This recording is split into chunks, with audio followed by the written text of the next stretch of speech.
Chapter 36. Calm philosophic discussions. Here I end what I may call my log, happily saved from the wreck. And I resume my narrative as before. What happened when the raft was dashed upon the rocks is more than I can tell. I felt myself hurled into the waves, and if I escaped from death, and if my body was not torn over the sharp edges of the rocks, it was because the powerful arm of Hans came to my rescue. The brave Icelander carried me out of the reach of the waves, over a burning sand where I found myself by the side of my uncle. Then he returned to the rocks, against which the furious waves were beating, to save what he could. I was unable to speak. I was shattered with fatigue and excitement. I wanted a whole hour to recover even a little, but a deluge of rain was still falling, though with that violence which generally denotes the near cessation of a storm. A few overhanging rocks afforded us some shelter from the storm. Hans prepared some food, which I could not touch, and each of us, exhausted with 3 sleepless nights, fell into a broken and painful sleep. The next day the weather was splendid. The sky and the sea had sunk into sudden repose. Every trace of the awful storm had disappeared. The exhilarating voice of the professor fell upon my ears as I awoke.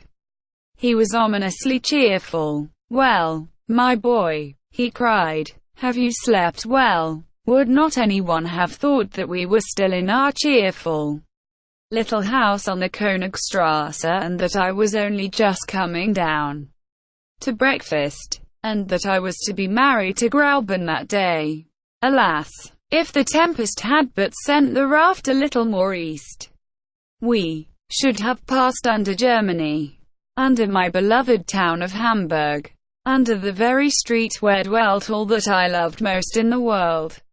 Then only 40 leagues would have separated us, but they were 40 leagues perpendicular of solid granite wall, and in reality we were 1,000 leagues asunder. All these painful reflections rapidly crossed my mind before I could answer my uncle's question. "Well, now," he repeated, "won't you tell me how you have slept?"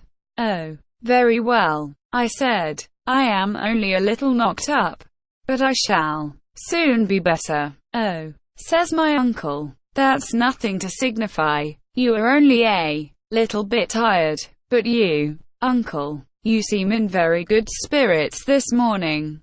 "Delighted, my boy, delighted. We have got there, to our journey's end." "No, but we have got to the end of that endless sea.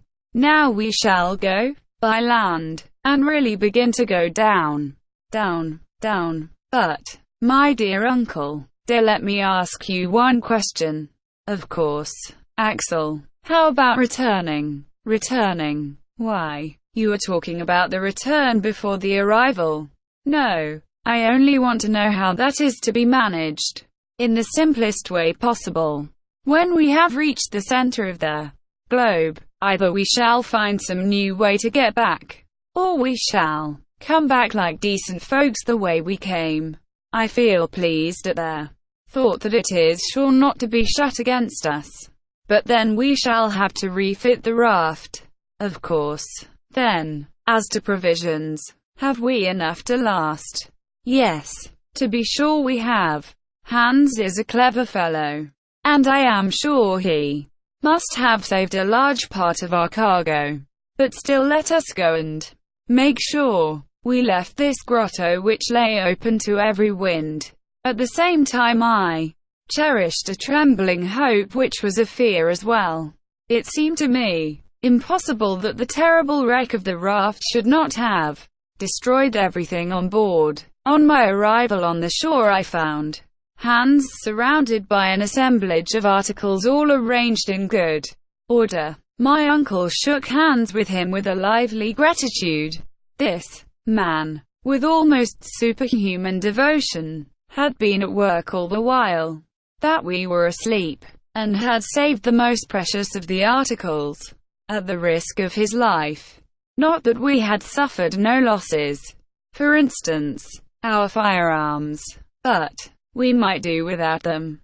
Our stock of powder had remained uninjured, after having risked blowing up during the storm.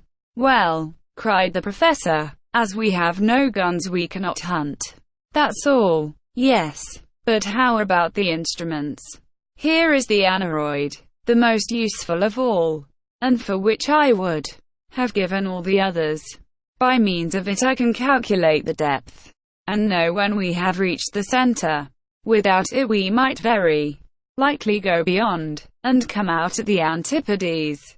Such high spirits as these were rather too strong. "But where is the compass?"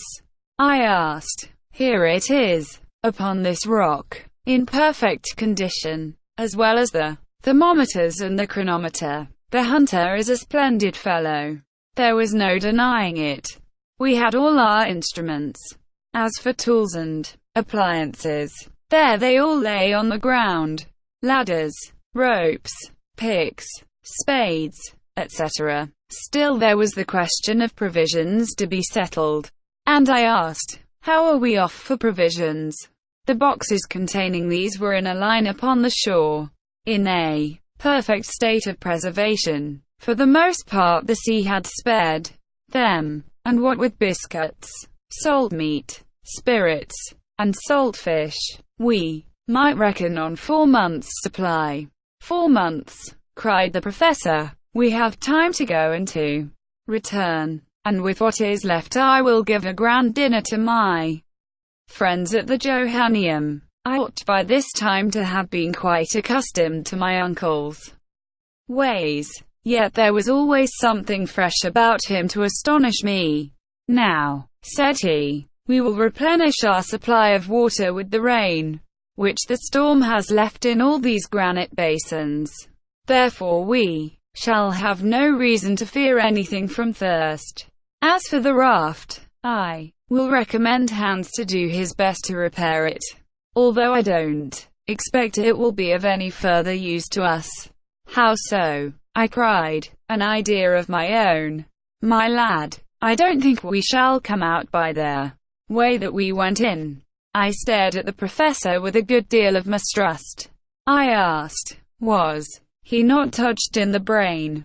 And yet there was method in his madness. "And now let us go to breakfast," said he. I followed him to a headland, after he had given his instructions to the hunter. Their preserved meat, biscuit, and tea made us an excellent meal, one of the best I ever remember. Hunger, the fresh air, the calm quiet weather, after the commotions we had gone through, all contributed to give me a good appetite. Whilst breakfasting I took the opportunity to put to my uncle the question where we were now. "That seems to me," I said, "rather difficult to make out." "Yes, it is difficult," he said, "to calculate exactly. Perhaps even impossible, since during these 3 stormy days I have been unable to keep any account of the rate or direction of the raft. But still, we may get an approximation." "The last observation," I remarked, "was made on the island, when the geyser was—" "You mean Axel Island. Don't decline the honor of having given your name to the first island ever discovered in the central parts of their globe." "Well," said I, "let it be Axel Island." Then we had cleared 270 leagues of sea, and we were 600 leagues from Iceland. "Very well," answered my uncle. "Let us start from that point and count 4 days' storm, during which our rate cannot have been less than 80 leagues in the 24 hours. "That is right, and this would make 300 leagues more." "Yes, and the Liedenbrock Sea would be 600 leagues from shore to shore. Surely, Axel, it may vie in size with the Mediterranean itself." "Especially," I replied, "if it happens that we have only crossed it in its narrowest part, and it is a curious circumstance," I added, that if my computations are right, and we are 900 leagues from Reykjavik, we have now the Mediterranean above our head. That is a good long way, my friend. But whether we are under Turkey or the Atlantic depends very much upon the question in what direction we have been moving. Perhaps we have deviated. No, I think not. Our course has been the same all along, and I believe this shore is south, east of Port Grouben. Well, replied my uncle, we may easily ascertain this by consulting the compass. Let us go and see what it says. The professor moved towards the rock upon which Hans had laid down the instruments. He was gay and full of spirits. He rubbed his hands. He studied his attitudes. I followed him, curious to know if I was right in my estimate. As soon as we had arrived at the rock, my uncle took the compass, laid it horizontally, and questioned the needle, which, after a few oscillations, presently assumed a fixed position. My uncle looked, and looked, and looked again. He rubbed his eyes, and then turned to me thunderstruck with some unexpected discovery. "What is the matter?" I asked. He motioned to me to look.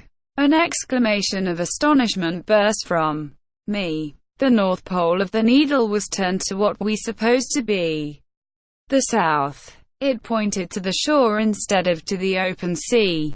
I shook the box, examined it again. It was in perfect condition. In whatever position I placed the box, the needle pertinaciously returned to this unexpected quarter. Therefore there seemed no reason to doubt that during the storm there had been a sudden change of wind, unperceived by us, which had brought our raft back to the shore which we thought we had left so long a distance behind us.